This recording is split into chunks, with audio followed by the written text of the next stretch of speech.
আজকে মসজিদ নবমীতে নামাজ পড়ব জোহরে।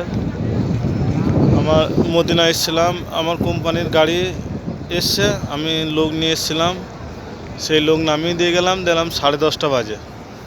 তাহলে আমি দেখলাম এসছি যখন, খরচা নাই কিছু নাই, গাড়ি নিয়ে এসেছি, গাড়ি পার্কিং করলাম, বললাম তাহলে নামাজটা পড়েই যায়। তাই এসছি, দেখো মসজিদ নববী মদিনা, যেটা আল্লাহ রসুলের পেয়ারা জায়গা, মসজিদ নববী। তো এই মসজিদ নববী, এই যে এই ছাদ, যেটা অটোমেটিক বন্ধ হয়ে যায়, অটোমেটিক খুলে যায়, এই ছাদের ছাওয়াতে আমি দাঁড়িয়ে আছি।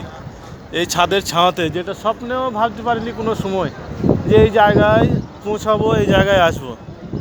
এই যে এই যে এই যে খোলা, আবার রোদ চলে গেলে আবার বন্ধ হয়ে যাবে। এই যে এটা এখন বন্ধ আছে, এটা এখন জরুরত নাই বলে এটা খুলে না, আবার আস্তে আস্তে সরে যাবে, আস্তে আস্তে বন্ধ হয়ে যাবে। এই জিনিস আগে দেখতাম ছোটোতে, বড় হিও টিভিতে, মোবাইল মানে ভিডিওতে আর কি দেখতাম। আজ সেই জায়গায় খুদ আমি নিজে দাঁড়িয়ে। আল্লাহ হিদায়ত করুক সবাইকে, আল্লাহ যেন একবার কাউকে আসার তৌফিক দান করুক, সব আল্লাহর ইচ্ছা। আজকে এই জায়গায় দাঁড়িয়ে আছি, আজকে নববীতে, আমি নববীতে, মসজিদ নববীতে আমি দাঁড়িয়ে ভিডিও করি।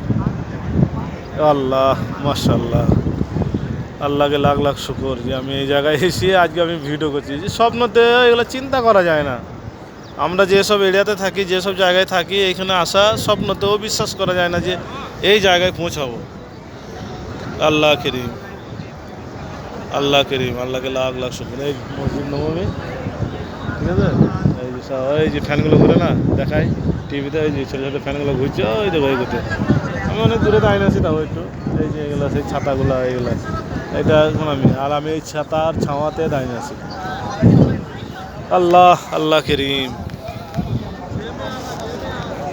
যাক, আমি একটা ভিডিও করলাম, আমার আত্মীয় স্বজন যেন সবাই দেখে, আমার বন্ধু বান্ধবরা যেন সবাই দেখে, সবাই যেন দোয়া করো।